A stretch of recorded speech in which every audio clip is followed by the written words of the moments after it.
오늘 말씀을 우리가 조금 더 구체적으로 잘 이해하기 위해서 지난 시간에 공부했던 내용들을 돌아보고 복습을 할 필요가 있습니다.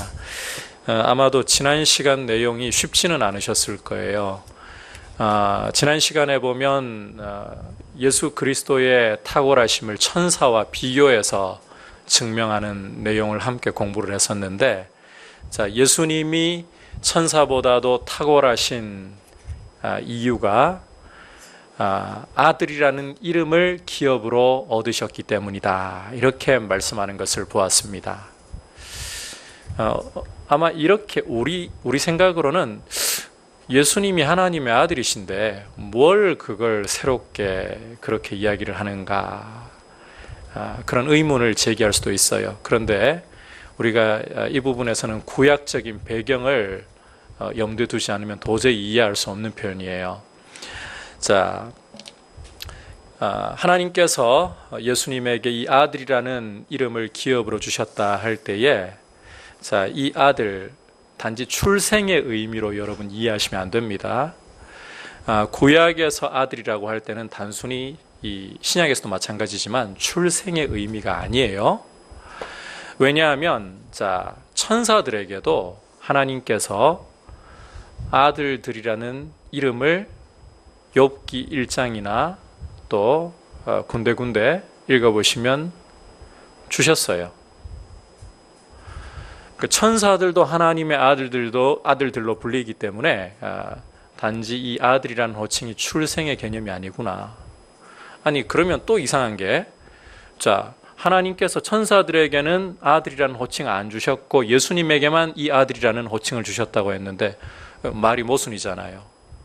구약에서 그러면 왜 천사들을 하나님 아들들이라고 부르는지, 그리고 히브리서 기자가 그렇게 구약에 증거가 있는데 왜 천사들에게는 아들이라는 호칭을 안 주셨다고 하는지 지금부터 막 헷갈리나요? 사실 히브리서 1장이 그래서 굉장히 이게 헷갈리기 쉬울 부분이에요. 여러분, 아들이라는 개념을 이렇게 이해를 하셔야 돼요. 신약에서 우선 한 예를 잠깐만 들어보면 사도 바울이 디모데를 어떻게 부릅니까? 내 아들아 라고 부르죠. 바울이 디모데를 낳았나요? 아니요, 낳은 거 아니에요. 출생이 아니라는 거예요. 하지만 복음 안에서 사도 바울이 디모데를 제자로 삼았고, 바울과 디모데가 동일한 한 길을 가고 있죠. 복음을 위해 살아가는 한 길을 가고 있어요. 이러면 어떻게 부를 수 있다? 아들이라고 부를 수 있다는 거예요. 따라서 구약 시대에 보면 하나님이 천사들을 가리켜가지고 하나님의 아들들이라고 부르신 것은 하나님의 일을 맡겨서 심부름을 하게 하셨기 때문에, 그래서 천사들을 하나님의 아들들이다 라고 구약에서는 부르는 겁니다. 이해하셨죠, 이 부분? 사람에게도 하나님의 아들들이라고 그래서 이름을 붙여요.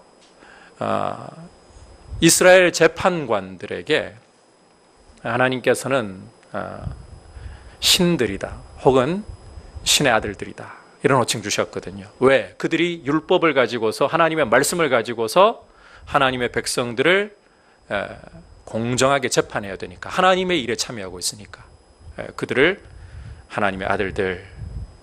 이것만 봐도 아들이라는 호칭은 단순히 출생을 의미하는 게 아니구나. 그러면 천사들이나 심지어 하나님 말씀을 가지고 재판을 하는 이들에게도 하나님 아들이라는 이름을 주신 사례가 구약에 있는데, 왜 히브리서 기자는 천사들에게는 아들이라는 호칭을 안 주시고 예수님에게만 아들이라는 호칭을 주셨다, 이런 이야기를 하는가? 이 히브리서 기자가 말하고 있는 아들이라는 것은 여러분 특별한 호칭이에요. 특별한 호칭. 이것은 다윗의 언약에 따른 호칭인데, 이 다윗 언약까지 설명하면 머리가 복잡해지니까 간단하게 이야기할게요. 하나님 백성들을 죄에서 건져내고, 그리고 공의로서 그 백성을 다스리는 왕으로서의 직분, 이게 하나님이 예수님에게 주신 아들이라는 이름의 의미라는 겁니다. 쉽게 말하면 메시아라는 이름을 예수님에게 주셨다는 거예요. 여러분, 천사들 중 누구도 메시아라는 이름을 받은 일이 없다는 겁니다. 그러나 예수님의 경우는 메시아라는 이름을 주셨다는 거예요. 이해하셨죠? 이제 이해하셨죠? 자, 그러니까 아무리 천사가 위대한들 감히 메시아이신 하나님 나라의 왕이시고 자기 백성을 죄에서 건져내어서 공의로 다스리시는 이 왕 되신 예수님을 천사와 비교할 수 있습니까? 없습니까? 우리는 당연하게 생각하지만 이 편지를 받아본 유대인들에게는 이 문제가 심각해요. 비교할 수 없다는 거예요. 이걸 전제로 깔고 오늘 말씀을 이제 봐야 되는 거예요.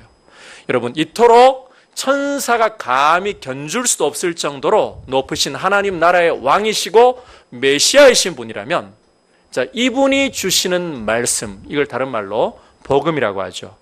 이 복음에 대해서 어떠한 태도, 어떠한 입장을 가져야 하는가? 오늘 말씀은 바로 그 부분을 이야기하고 있는 겁니다. 그래서 천사보다도 탁월하신 그리스도께서 주시는 말씀에 대해 어떤 태도를 가질 것인가? 1절에서 그 부분을 구체적으로 보여줍니다. 우리 다시 한번 1절 같이 읽어보겠습니다. 시작. 그러므로 우리는 들은 것에 더욱 유념함으로 우리가 흘러 떠내려가지 않도록 함이 마땅하느니라. 방금 읽은 말씀 보시면 들은 것에 더욱 유념하라라고 말씀을 하고 있죠. 여기에서 들은 것이 구체적으로 뭔가 3절 가서 보시면 구체적으로 설명을 하고 있어요. 들은 것이 3절에서 큰 구원이라는 용어로 설명되어 있고요. 이 큰 구원이라는 것은 그 다음에 또 보시면 처음에 주로 말씀하신 것이라고 설명을 하고 있어요. 정리해 보면 들은 것이라는 것은 구원의 말씀, 예수님을 통해서 주신 구원의 말씀을 가리키는 거예요. 한마디로 복음을 가리키는 것입니다. 히브리서 기자는 이 히브리서 원 독자들에게 복음에 더욱 어떻게 하라? 제 얼굴 보시면 답이 없고 뭐라고 하고 있습니까? 유념하라고 말씀하고 있죠. 복음에 크게 주의를 기울이고 복음을 굳게 붙잡으라고 권면을 하고 있어요. 여러분, 천사보다도 크신 그리스도께서 주신 말씀이라면 바로 그 말씀에 크게 주의하고 그 말씀을 굳게 붙잡아야 된다는 거예요. 그렇다면 이 복음에 주의하고 복음을 굳게 붙잡아야 할 이유가 무엇이냐? 1절 후반부에 뭐라고 말씀하고 있습니까? 흘러 떠내려가지 않기 위함이라. 여기 흘러 떠내려간다는 건 또 뭔가요?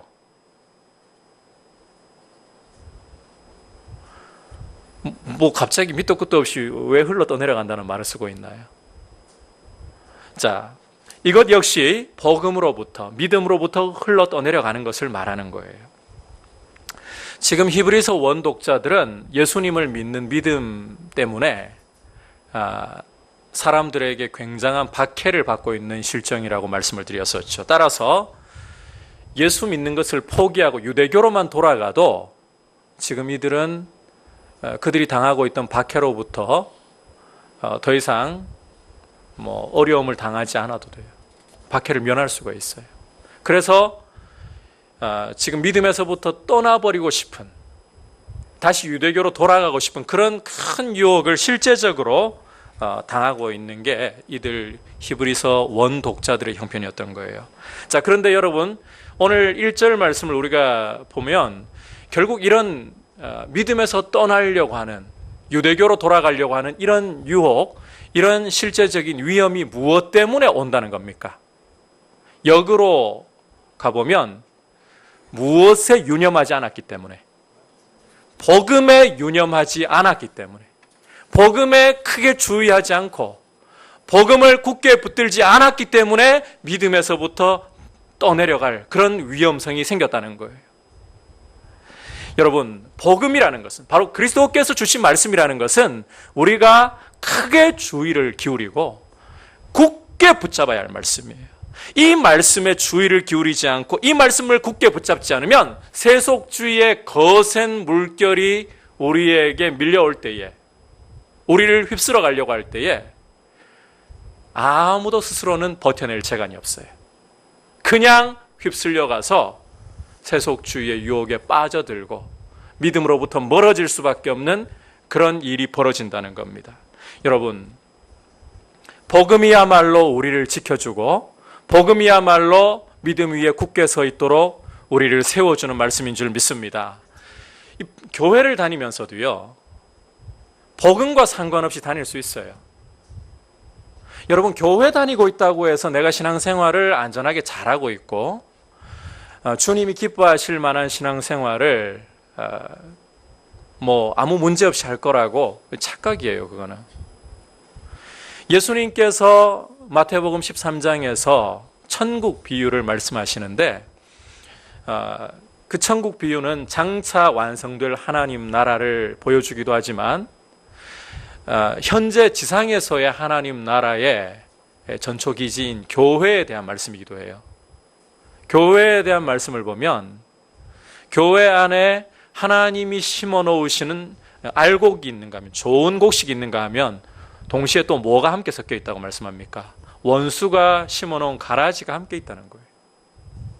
여러분, 교회 다니면 그걸로 자동으로 하나님 백성이 된 것이고 나는 안전하다, 착각이에요. 주님이 그렇게 말씀하지 않으셨어요. 교회 다니는 것이 중요한 게 아니라, 그것도 중요하긴 중요하죠. 왜냐하면 복음을 교회를 통해서 듣고 믿고 복음 위에 서게 되는 거니까.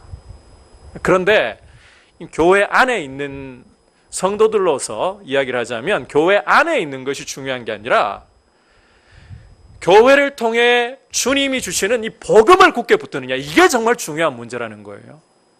여러분, 복음을 굳게 붙들지 않으면, 복음에 크게 주의하고 복음에 붙잡히지 않으면 우리는 스스로는 세속주의의 유혹과 위험으로부터 우리 자신을 지켜낼 수가 없어요.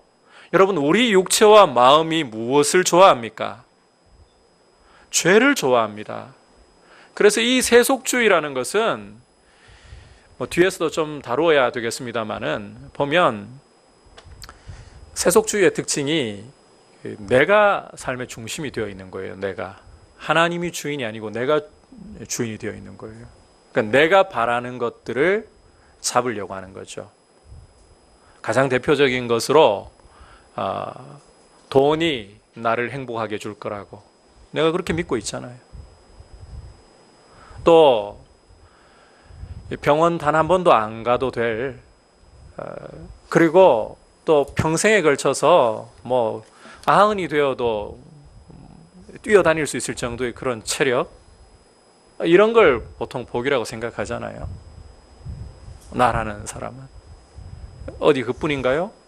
자식을 잘 키워놓으면 그게 이제 내 미래에 저축이 되고 보장이 되고, 우리 보통 그런 생각을 하잖아요. 우리 젊은이들은 스펙을 잘 쌓아서 이제 좋은 직장 취직만 한다면 그게 내 삶을 행복하게 해줄 거라고 그렇게 생각하잖아요. 좋은 배우자를, 내가 원하던 배우자를 만나기만 하면 그게 내 인생의 행복을 보장해 줄 거라고. 그런데 여러분, 내가 정말 생각하는 그게 행복이고 축복일까요? 아니에요. 내가 중심이 되어서 계산하고 하는 것들은 이 다른 말로 해석해 보면 세속주의예요.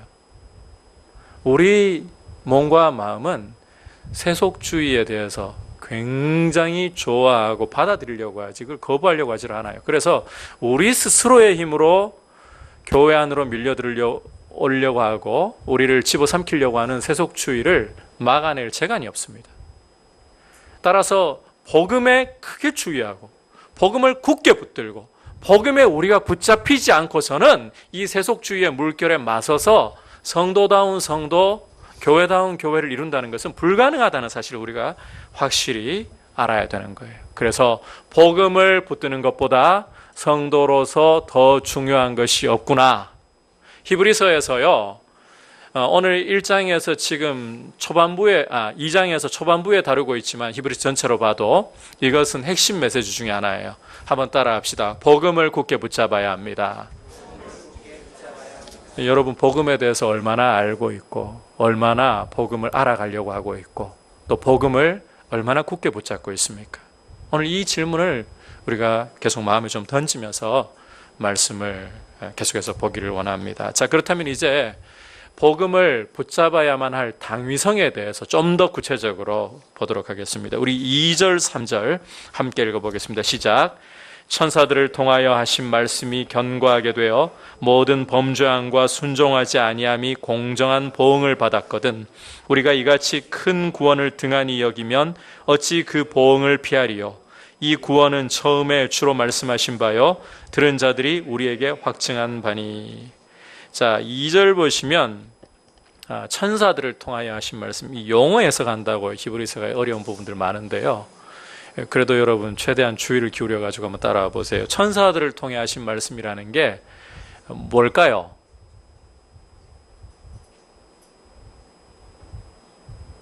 자, 율법을 가리켜요. 율법. 근데 이상하죠. 히브리서 기자가 이 율법을 그냥 율법이라고 한마디로 간단하게 하면 될 건데 구태여 왜 복잡하게 실이 천사들을 통해 하신 말씀 이렇게 설명을 하고 있는 걸까요? 여기에는 중요한 이유가 있습니다. 일단 유대인들이나 초대교회 성도들은 천사들을 통해 하신 말씀 그러면 우리처럼 해석 안 거쳐도 돼요. 자동으로 율법이라고 알아들어요. 그럼에도 불구하고 자, 율법을 율법이라고 사도 바울은 말하는데 히브리서 기자는 율법이라고 안 하고 천사들을 통해 주신 말씀이라고 굳이 이렇게 쓰는 이유가 또 있어요. 자, 히브리서 1장 4절부터 끝까지 어떤 비교를 했다고 먼저 말씀을 드렸습니까? 그리스도와 천사를 비교하면서 자, 그 결론으로 무엇을 히브리서 기자가 도출해냈나요? 그리스도께서 천사와 비교할 수 없을 정도로 탁월하시다. 천사들은 아무리 잘나봤자 하나님의 일을 심부름 많은 존재에 지나지 않는다. 그런 의미에서 하나님의 아들들에 불과한데 그리스도는 특별한 하나님의 아들, 하나님 나라의 왕이고 자기 백성을 죄에서 건져내시는 메시아라는 의미에서 천사들이 가질 수 없는 독특한 아들이라는 이름을 가지셨다. 이 이야기하는 거 봤었죠. 그래서 그리스도는 탁월하시다. 이 비교 때문에 지금 계속 이 용어를 쓰고 있는 거예요.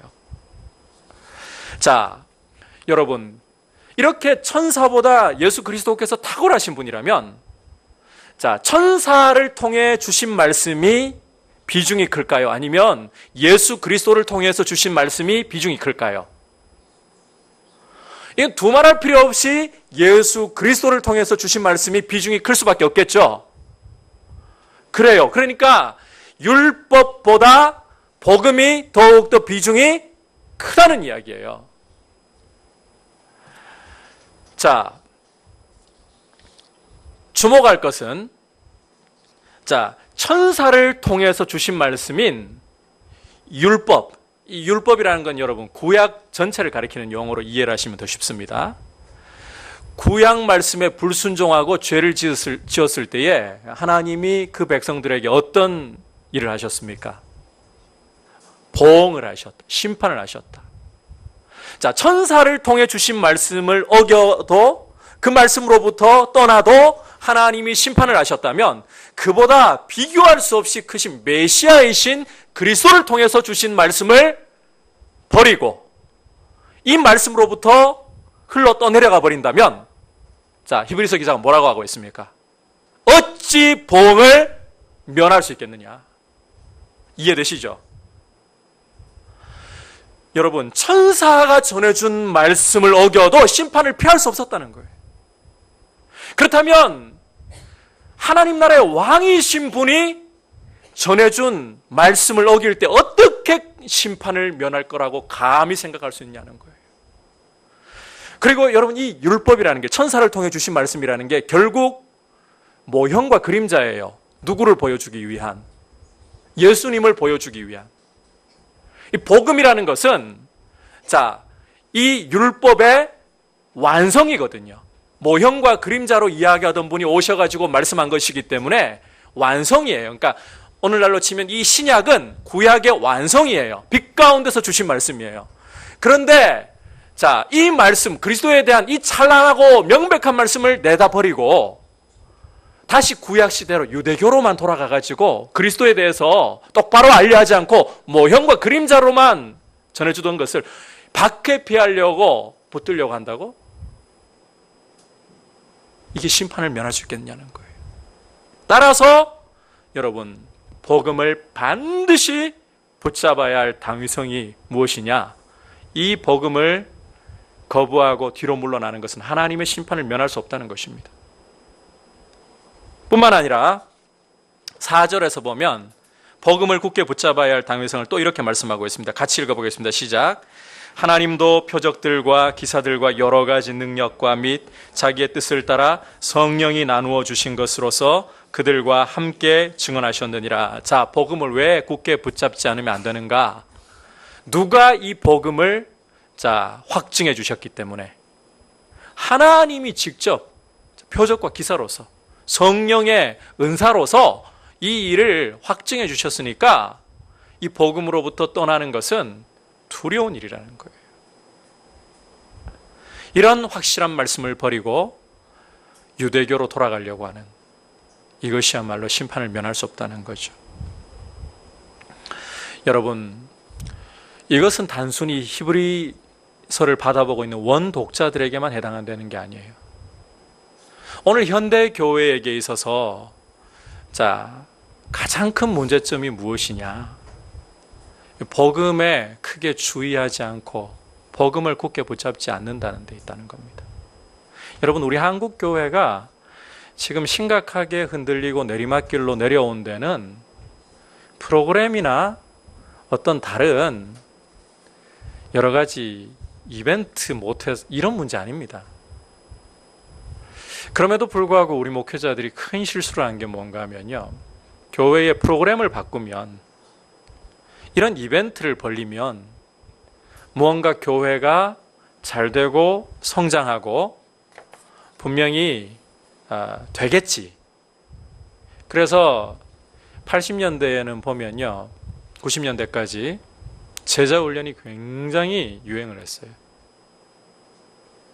이 제자훈련을 한국교회에 소개했던 오카는 목사님 같은 분은 이 제자훈련을 프로그램으로 한 분이 아니에요. 그런데 오카는 목사님이 제자훈련에 성공하니까 이분은 그게 프로그램이 아니라 확신을 가지고서 거기 올인했던 분이에요. 근데 잘 된다니까 그 핵심은 놓쳐버린 채 그 프로그램만 가져오면, 흉내만 내면 될 줄 알고 했다가 여러분, 한국교회가 실패한 사례들이 너무 많아요. 어떤 경우들은요, 전도축제 이벤트로 사람들에게 주목을 끌 수 있도록 하기 위해서 믿지 않는 사람들에게 코드를 맞춰야 되기 때문에, 그래서 연예인들을 초대하고 또 심지어 현금까지 뿌려가면서 그렇게 사람들을 교회로 불러 모았지만, 여러분, 이런 이벤트가 정말 교회를 살렸나요? 한국 교회가요, 현재 이렇게 내리막길로 걸어가는 것은 프로그램이 없어서나 이벤트를 안 해서 그런 게 아니라, 오늘 이 히브리서 기자의 진단이 우리에게 그대로 떨어지고 있어요. 복음에 주의하지 않고 복음을 굳게 붙잡지 않았기 때문인 거예요. 여러분, 우리 한국교회의 현 주소를 돌아보면 솔직하게 이야기해가지고 복음을 정말 제대로 잘 알고 복음 위에 굳게 서 있는 성도가 전체 기독교인들 가운데 몇 퍼센트 될까? 심지어 말씀을 맡아서 전하는 목회자들 가운데 복음을 제대로 알고 제대로 전하고 있는 목회자들이 몇 퍼센트나 될까? 이게 지금 의문인 시대예요. 그래서 한국교회가 지금 형편없이 추락을 해 있는 거예요. 여러분, 사실 요즘은 설교의 홍수 시대라고 해도 과언은 아닙니다. 뭐 이번에 저희 교회 촬영도 해갔지만 CBS나 CTS나 또 극동방송이나 요즘엔 또 뭐 유튜브 같은 데서도 스마트폰으로 그 자리에서 설교, 한국에서 네로라 하는 목회자들의 설교 그 자리에서 다 열어서 들을 수 있고 뭐 하루 종일 틀어놔 놓고도 있을 수 있어요. 그런데 여러분, 홍수가 나면 실제로 마실 물이 귀해지거든요. 그것처럼 말씀이 홍수 시대인데 TV든 라디오든 스마트폰이든 열기만 열면 얼마든지 설교를 접할 수 있는데, 물론 또 뭐 안 접하는 분들도 많겠지만 접하는데도, 많이 접하는데도 복음을 제대로 몰라요. 왜냐하면 네로라 하는 분들 중에서도 의외로 많은 분들이 복음을 안 전해요. 인기 강사들, 인기 목회자들 가운데 복음이 아니라 엉뚱한 소리를 하고 있는 경우들이 너무 많아요. 번영주의에 물들어 있는. 대표적인 한 구절 잠깐 소개를 해볼까요? 빌립보서 4장 13절, 예수 믿는 사람이라면 참 좋아하는 구절인데, 믿는 자에게는 능치 못함이 없느니라. 이걸 이렇게 설명하잖아요.